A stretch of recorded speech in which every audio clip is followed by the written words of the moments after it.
болж хэмээх эрдэн үрдийн амьтай буюу өгүүлсэн үгийг шингээж үрдийн өв болгосугай. Хаан эзний зар дуудлагыг хоног өдөр сааталгүй хол ойрд шууд хүрэхийг түмт мянгад суут мэддэгвэ.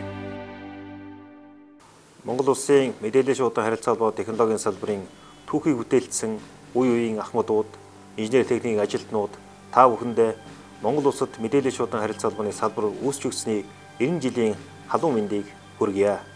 90 жилийн ойн арга хэмжээ хүрээнд олон ажлуудыг бид хийж гүйцэтгэлээ. Энэ ажлуудын нэг бол 90 жилийн түүхэн киног бүтээх ажил байсан юм а. Энэ киног минь та бүхэн дугсан сууж хоёрхан үзнэ үү?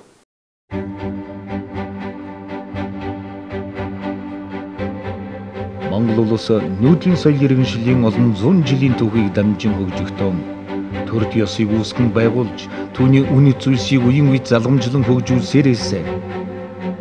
Энэхүү үнэт зүйлсийн нэг чухал бүрэлдэхүүн хэсэг нь харилцаа холбоо юм. Монгол улс 13 дугаар зууны үеэс мандан хөгжиж төрийн цэгцтэй оновчтой бодлогыг хэрэгжүүлж ирсний уг сурвалж нь нүүдлийн соёл иргэншлийн нөхцөл тохирсон шуудан холбооны үндэсний тогтолцоо бүрэлдэн тогтсонтой салшгүй холбоотой. Өгөөдөө хаанаас эхлэлтэй Монгол улсын морин өртөө нь Хойлолай хааны үед улам бэхжиж энийн цаашид хөгжин баг хаадын үеийг дамжин уламжлагдсаар манжин үедээ золгосон бөгөөд улмаар 1911 онд Богд хаант Монгол улс байгуулагдахад ч ач холбогдлон алдаагүй байсан юм.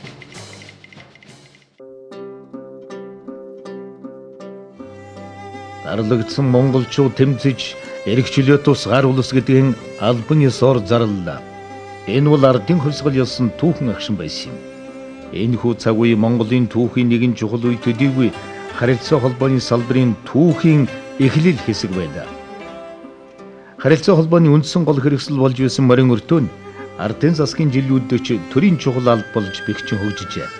Монгол оронд хамжлагт ёсны нийгэм халагдаж ардын эрхэж ёсны тэр тусмаа бүгд наримдах байгуулалт шилжин орсон үеэс харилцаа холбооны салбарт шинэ цагийн техник нэвтэрч энийн цаашдаа өргөжин хөгжсөн байдаг юм.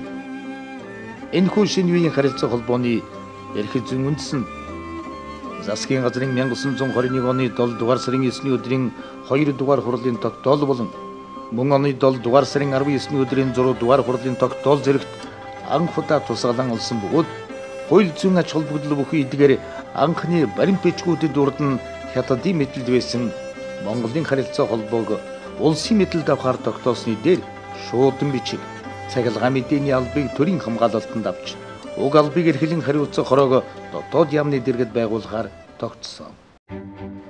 Монголын цахилгаан холбооны 1921-с 1940 он хүртэлх зурвасхан үеийг харахад 20 шахам жилийн дотор төрөл бүрийн холбооны тоног төгөөрөмж техник хэрэгслээр тоноглогдсон материал техникийн бааз үүсэн бэхжиж мэрэгжилтэй боловсон хүчинтэй улс ардын аж ахуйн бүхэл бүтэн бие даасан салбар болж холбоогоор улс олон нийт аж ахуй байгууллагын хэрэгцээг хангах асуудал үндсэндээ шийдвэрлэгдэж улмаар ард иргэдийн өргөн хэрэгцээг хангах зорилтыг хэрэгжүүлж эхлэх түүхэн үед шилжин орсон юм. Морд чилэн өсгөн жигээр жишээлбэл нэг дэх хаусыг байгаа чинь тэр бүхнийг л одоо яг бичиг сурч яваа тэрийг чи орчуулаад зүгээр Монгол бичгээрэлдээд бичиж орчуул тэрийг холбогд газар өгдөг ийм л аппарат шүү дээ. Орон даяар ардгийг эрүүлж эрүүл мэндийг хамгаалах тогтолцоог төлөвшин бодлогоажуулах аж үйлдвэрийн их суурийг тавих хөдөө аж ахуйд нэгдэлж хөдөлгөөн ялж адтар газрыг эзэмшин их бүтээн байгуулалтыг орон даяар эхлүүлсэн байлаа. Хөгжлийн үндсэн зорилтуудаа бичиг үсгийн болон харилцаа холбооны салбарыг хөгжлийн гол үзүүлэлт болгон томьёолсон энэ үеийн түүхийн гол амжилт байлаа. Нийгмийн амьдралын бүхий салбарт мэдээллийг дамжуулах холбооны технологи аль хэдийн нэвтэрч нийслэлийн засаг захиргааны төвүүдийг хүрэл чугмаар холбон алсад телефон холбоогоор харилцах болон цахилгаан мэдээ дамжуулах шинэ үеийн технологи бий боллоо. 1948-аас 1952 онд анх дугаар 5 жилийн төлөвлөгөөнд харилцаа холбоог хөгжүүлэн бэхжүүлэх, үйлчилгээг нь ард түмэнд ойртуулах, морин өртөөг автортөөгөр солих, нийслэл аймагуудтайгаа, аймагуд сумдтайгаа телефоноор харилцдаг болох зорилтыг тавин амжилттай биелүүлсэн явдал байлаа. Монгол ардын хувьсгал ялснаас хойш 1949 оны хүртэл нийслэлээс аймгийн төвүүд рүү харилцдаг байсан морин өртөг аажмаар татан болгосоор байгаад хамгийн сүүлд нь аймгийн төвүүдээс сум руугаа харилцдаг албан морин өртөөнд хэвээрээ тохигдож үлдсэн. Морин өртөг улсын автортойгоор солилоо гэж их том арга хэмжээ болж нэгэн зэрэг одоо бүх улс даяар бүх аймагуудад аймгийн төвөөс нь сумдран шуудан хүргэж байх автомашинуудыг явуулж энэ морин өртөг солисон явдал бол ардын хувьсгалын жилүүдэд олсон харилцаа холбоонд гарсан том өөрчлөлт, том амжилтын нэг байсан юм.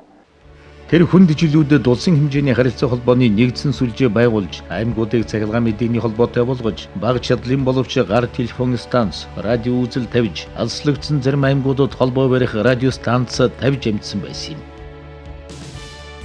1955 оны 4-р сарын 30-нд бүгд найрамдах Монгол Ард улсын сайдрын зөвлөлийн шуудан телефон ба радио холбооны ажлыг сайжруулах арга хэмжээний тухай 173 дугаар тогтоол гарч, манай улсын хэмжээнд үйлчилж байсан харилцаа холбоо мэдээллийн бүх төрлүүдийг нэгтгэн зохицуулж, эрх зүйн горимд оруулсан байна. Энэ бол урд нь ямар ч зохицуулалт журамгүй явж ирсэн харилцааг хууль зүйн нэгдмэл зохицуулалттай болгосон шийдвэрээс нь төдийгүй харилцаа холбоо мэдээллийн салбарын хөгжилд түүхэн ач холбогдолтой үйл явдал болжээ. Тэр үжуугаараа сайн байсан байг бол сонин хэвлэлийг бид өдөрт нь Улаанбаатараас хүлээж аваад 2 хоногийн дотор сумуудад жижиг одоо онгоцоор юм уу шуудан гар хүргээд сумаас цааш одоо машинаар сум болгон одоо шуудгийн машинтай тэгээд бригад одоо нэг малчтын сууруудаар хүргэдэг ийм сүлжээтэй байсан. Хөдөөгийн холбооны холбоо хөгжүүлэх гэлцэс гэж биеэн даасан гэлцэс байгуулад ингээ хөдөг холбоожуулах бас програм хөтөлбөр гаргаад ингэж ажилласан. Засгийн газрын тогтоол гаргуулж байгаад бид нар нэгдлийн одоо шууданчид гэдэг тусгай оронтоо батлуулж яваад нэгдлийн холбооныхон дээд зөвлөлтөд ярилцаж байгаад нэгдлийн шууданчид одоо малчид нэгдэлчидэн хэвлэл шуудангийн хөргөж өгдөг биеэн даасан шуудантай болсон. Их түүхийг бүтээгч нь хүн өөрөө билээ. Сүхбаатарын холбоочин Бадарч, холбооны яамны сайд Дэндв, Аюурзан, Дамдинжив, Чимэтөрч, Гомсөрөн, Готов, Норовжив, Баатар гээд холыг харж хоёрыг сэтгэдэг үеийн сайд дарга нар маань харилцаа холбооны салбарын хөгжлийн үндсийг тавьсан түүхэн гавьяатай хүмүүс юм аа.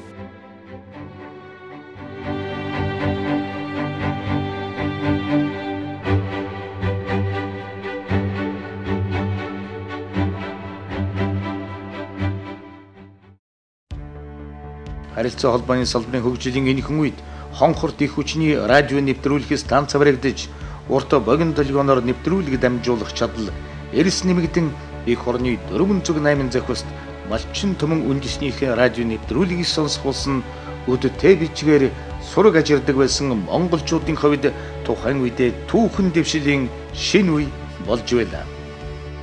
Монгол улс 1961 онд нэгдсэн үндэсний байгууллагын гишүүн боллоо. Зөвлөлт холбоот улсын коммунист намын хорооны ерөнхий нарийн бичгийн дарга Брежнев 1966 оны 1-р сард бүгд найрамдах Монгол Ард улсад айлшилж хоёр улсын хоорондын найрамдлын гэрээнд гарын үсгэж зурсан бөгөөд 1974 онд бүгд найрамдах Монгол Ард улс тун хугацааны 50 жилийн ойд оролцож Монголын цахилгаан холбоо хөгжүүлэхэд 60 сая рублийн буцалтгүй тусламж үзүүлэхээр болсон юм.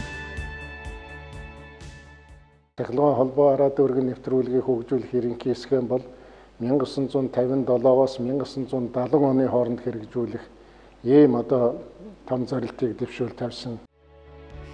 Энэ үеэс харилцаа холбооны салбар шинэ технологиудыг нэвтрүүлж эхлэх нэр их ажил идэвхжсэн. Англи, Франц, Солонгос, Япон зэрэг өндөр хөгжилтэй орнуудтай дипломат харилцаа тогтоож эхэлсэн. Бусад орны туршлагыг судлах багч болов боломжийг олгож байлаа. Ингээд Монголын талаас нийслэл Улаанбаатар хотноо телевиз радиог нэвтрүүлдэг болох үйл ажиллагааг зохион байгуулахад техник эдийн засгийн тусал зав зөвлөх хүсэлтийг зөвлөлт холбоот улсын засгийн газар тавьсан байна.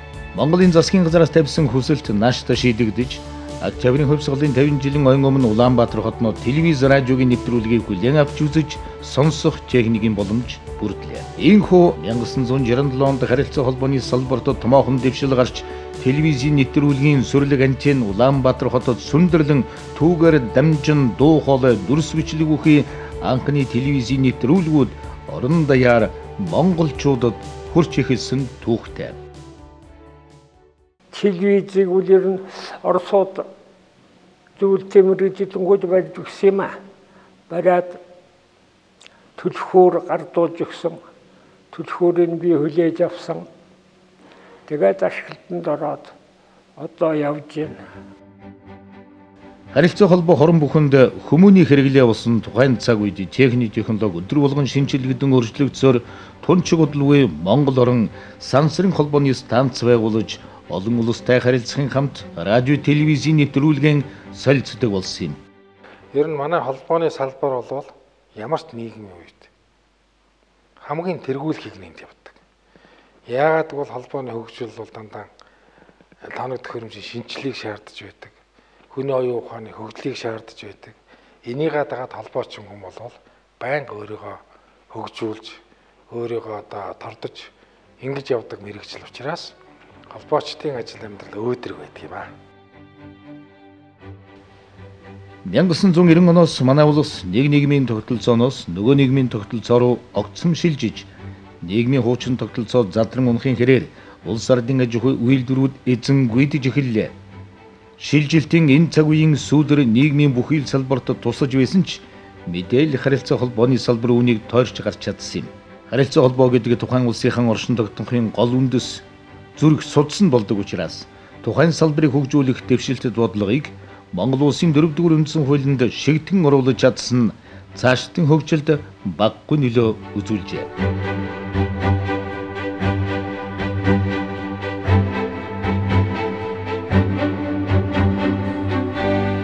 Өнөөдөр мэдээлэл шуудан харилцаа холбоо технологийн салбарт төсвийн одоо улсын төсвийн хөрөнгө оруулалттай мөн одоо төрийн өмчийн оролцоотой 6 том аж ахуй нэгж ажилладаг. Дээрээс нь хувийн хэвшлийн 400 гаруй аж ахуй нэгж ингэж ажиллаж байна. За хууль эрх зүйн хүрээнд бол энэ салбар дээр мэдээлэл шуудан харилцаа холбоо технологийн газар гэж бодлого агентлаг байна.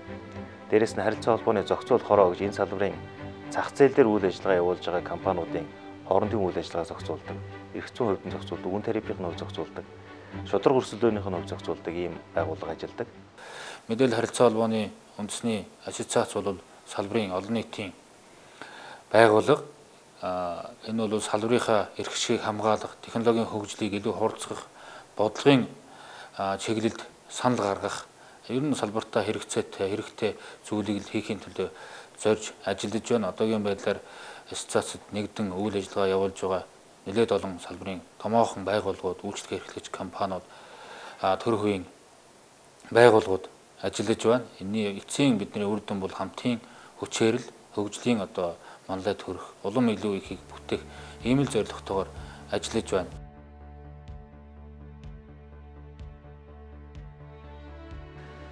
Монгол улсын засгийн газраас 1995 онд холбооны суурь сүлжээний эзэмшилийг ашиглалт үйлчилгээнээс салгаж төрийн өмчөд холбооны хөрөнгийн компани байгуулснаар одоогийн төрийн эзэмшлийн сүлжээ компанийн үндэс суурь нь тавигджээ.